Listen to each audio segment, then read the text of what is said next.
Hello and welcome to the Quirks and Foibles show. I'm Amy. And I'm Millie. Oh, hang on. Where's Katie? She said she would meet us here to record our special podcast radio show. I don't know. I suppose we have to carry on without her. Tee-hee-hee. Hang on, what's that noise? Tee-hee-hee. Oh my god, it's that guy again. What guy? The guy we got to spin all that hay into gold. Oh yeah. Tee-hee-hee. It's me.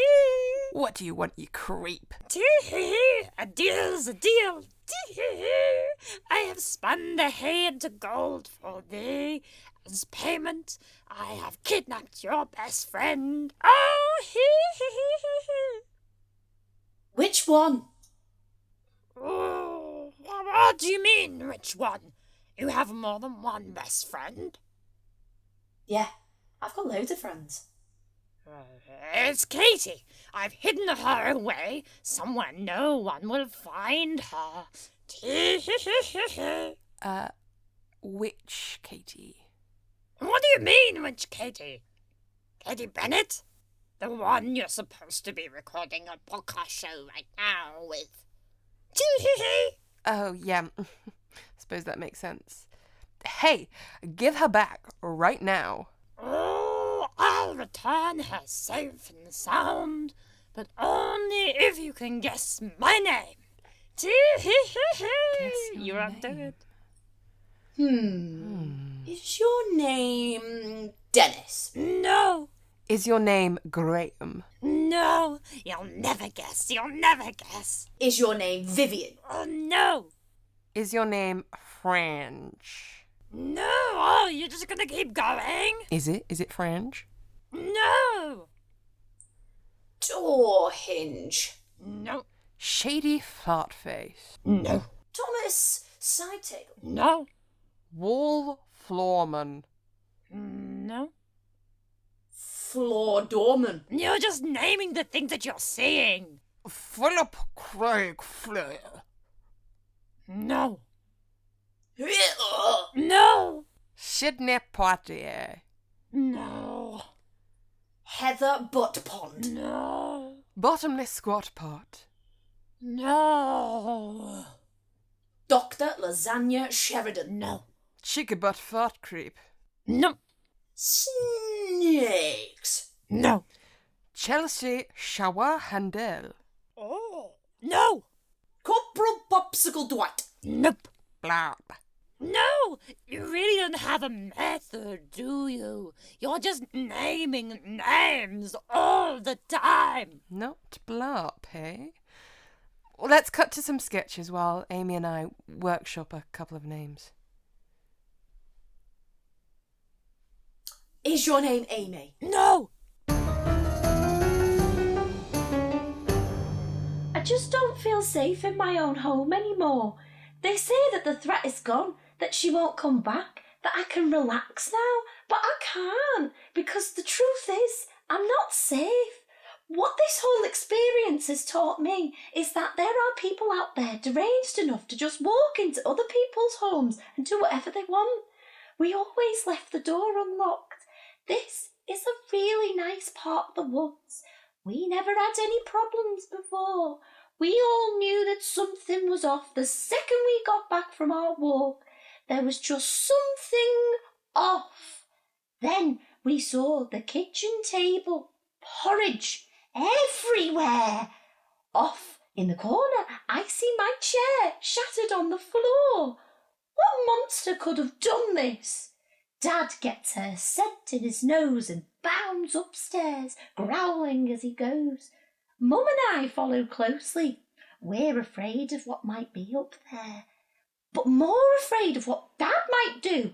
He can't get in trouble with the police again. They'll send him away for life.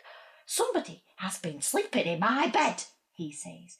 Then Mum says, somebody has been sleeping in my bed. Her bed? Amid all the fear and confusion, I think, since when have Mum and Dad been sleeping in separate beds? I mean, I know that their marriage wasn't what it used to be. They're arguing more. With everything going on, it really shouldn't have bothered me so much, but it did. Then I see her, the intruder. She's been sleeping in my bed. Unless it happened to you, it's hard to imagine what it feels like. Try and imagine a complete stranger sleeping in your bed. It feels like violation. Her entitlement is astounding. It's my bed. It's where I hibernate, and somebody is sleeping in it. Dad went mad at her. I've never heard him roar so loud. They reckon she must have been drunk or something. She got off with a slap on the wrist. She flipped her pretty hair, fluttered her eyelashes, and said she'd never be a naughty girl again. There's no closure for us, though. No compensation for the trauma caused. Dad said they'd never take the case seriously because we're bears. He says we should have just killed her. I think I might agree. I lie in my bed at night, the same bed she lay in. The sheets have been cleaned and her scent is long gone, but my fur still crawls. Every creak of the floorboards, every whisper of the wind through the trees, I imagine that someone is in the house again. I'm not a cub anymore. Mama tells me not to be frightened. She tells me to forget. Dad reminds me to sharpen my claws. I just want to sleep, but every time I close my eyes, I see a curl of golden hair. Dennis. No, you already said Dennis. Oh, can we get a clue? No. Oh, come on. One clue. How on earth are we meant to guess it? It's not fun if we don't get a fair chance. All right. One clue. Did your mother hate you? What? Do you have a name that suggests that when your mother was naming you, she wanted to make your life as difficult as possible? It's a yes or no question. Yes. I think we're getting pretty Close. Rhiannon Lemsip. No. Reginald E. Snappleton Bree. No. Tony Attaboy. No. Zendaya. No. Johnny Jono Jobson Horn. No. Flangenflu Bopperton. No. Neil Gaiman. No. Weasel Bosch. No. Kippo the Bippo. No. Marmalade. No.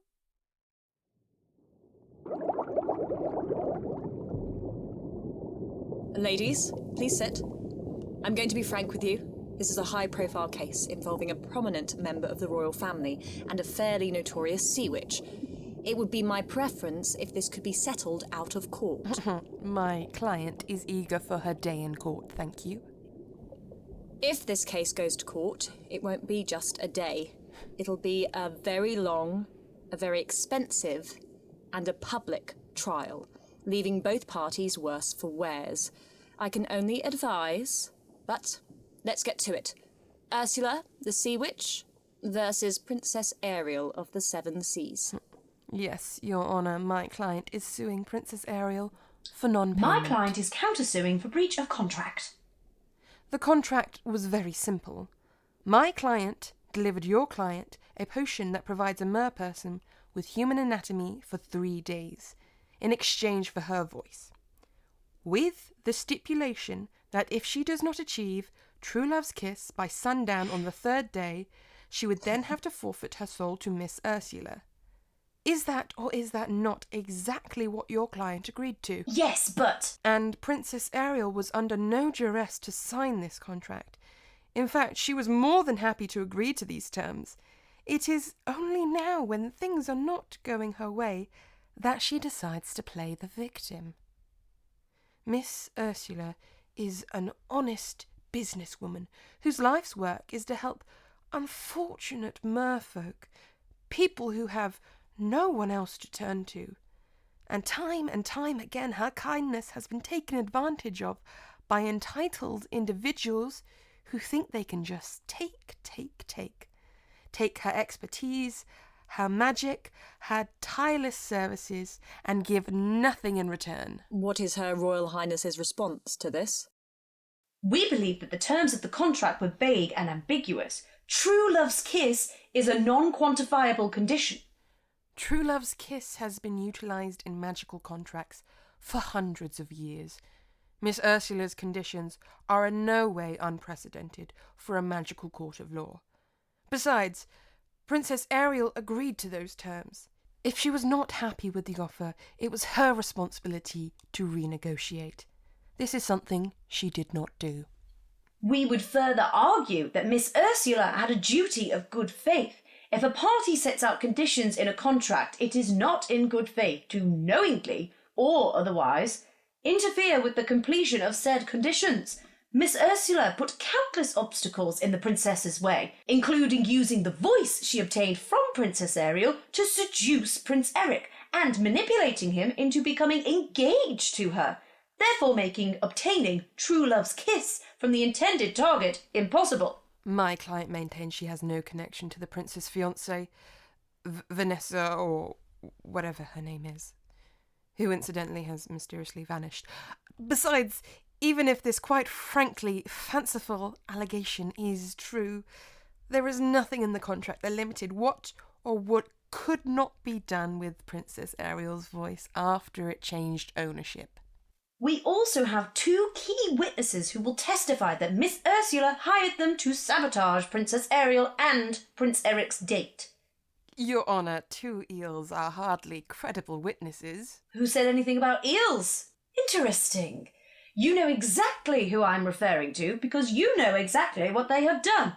Plus, undermining the credibility of a witness because they are an eel is discrimination. You are making outrageous accusations about my client that are manifestly untrue. Princess Ariel needs to surrender her soul, plus interest, plus compensation, including compensation for defamation of my client's good name. The contract is null and void. Really? How so? Because Princess Ariel is a minor. She is a dependent of her father, King Triton, and he did not co-sign this agreement, therefore it can be voided. No matter how much the princess insists that she's not a child anymore, in the eyes of the law, she is. The fact of the matter is, every single word of this so-called binding contract is dubious. Your case hasn't got a leg to stand on. Now, my team and I will gladly take this to court, but just so you know, we will also be throwing in criminal charges. Or you can settle with us out of court, pack up shop, and stop wasting everyone's time. Case closed. Notorious BFG. No. Trang, trang, trang, trang. You're just going to keep listing names forever and ever and never and never. Agent Crankmellow. You're never going to stop. Fart-face, Trump bottom. No. Stink Jones. No. Henry Smell. No. But he does. Soggy Bottom. No. Rumpy Pumpy Pop Pop. No. He hesitated. Oh, you hesitated. Rumpy Pumpy Pop Pop is close, isn't Your it? name is Rumpy Pumpy Pop Pop. My name isn't Rumpy Bumpy Pop Pop. If you don't tell us your name, that's just what we're going to have to call you. Yeah, Rumpy Pumpy Pop Pop. No, my name isn't Rumpy Bumpy Pop Pop. It's Rumpelstiltskin. What? Oh my god. That's a stupid name. Stupid name. Oh. Your mother did hate you. Oh my god. I know. Rumpelstiltskin. Well, we guessed it.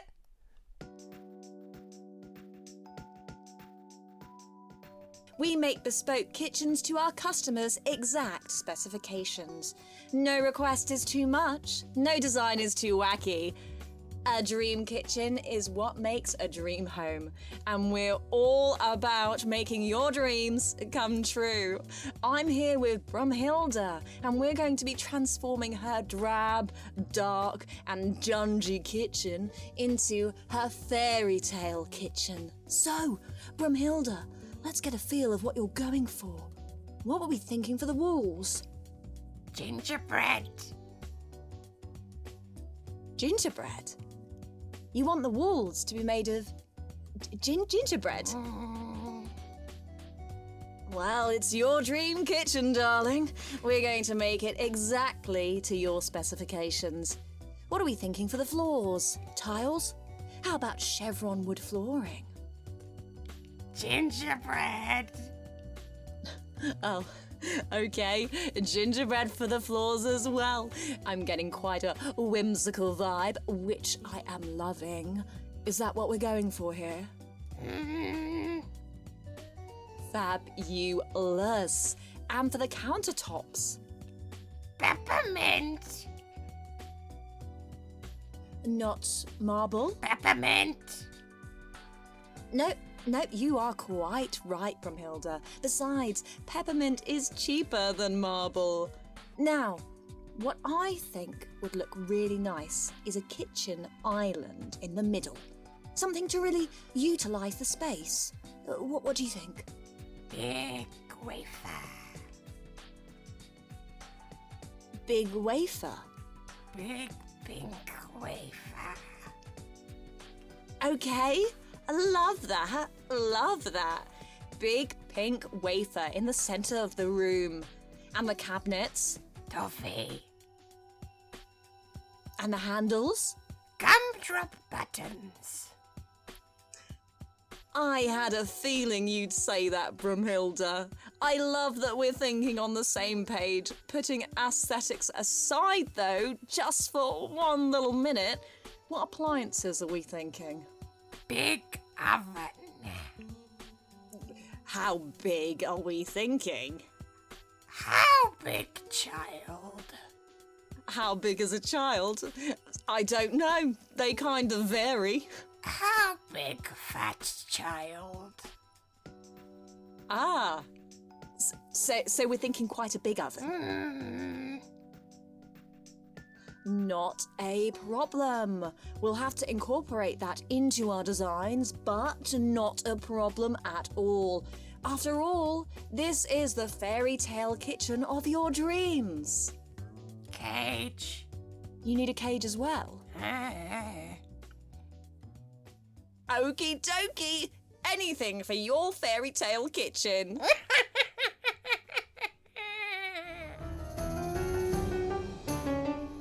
Hello, this is Millie, just closing up the show, like an open wound that needs to be stitched together. Thanks for listening to the Quirks and Foibles show. You've probably noticed that this week the theme was, you guessed it right, fairy tales. We're hoping to theme each episode as we go, just to give it some direction. And if you have an idea for next month's theme, what do you want us to be writing sketches about, get in contact with us. Let us know on our social medias at Quirks and Foibles Sketch. Themes within reason. Although if you just want me to dedicate a sketch to you, I can do that as well. A few announcements. We, the trio, are going to be performing at the Comedy Cabin in Hoxton on the 11th. So this Saturday, if you're listening to it, the 11th of March at 8 and 9:45 p.m. So if you wanted to see us in person, we are real people. We're not AI. Please come along and watch that. We're just in the lineup. It's not a whole show. And another sort of announcement is that it's our 3rd birthday coming up. I believe it is our birthday on the 16th, Thursday the 16th of March. I didn't really have anything more to add, just we've been going for 3 years now, and thank you very much to everyone who's stuck with us all that time, and hello to you new, fresh, delicious viewers and listeners. Stay with us, please. We're so lonely. Anyway, I don't think I have any more announcements. That's the end of the show. Good night. Goodbye.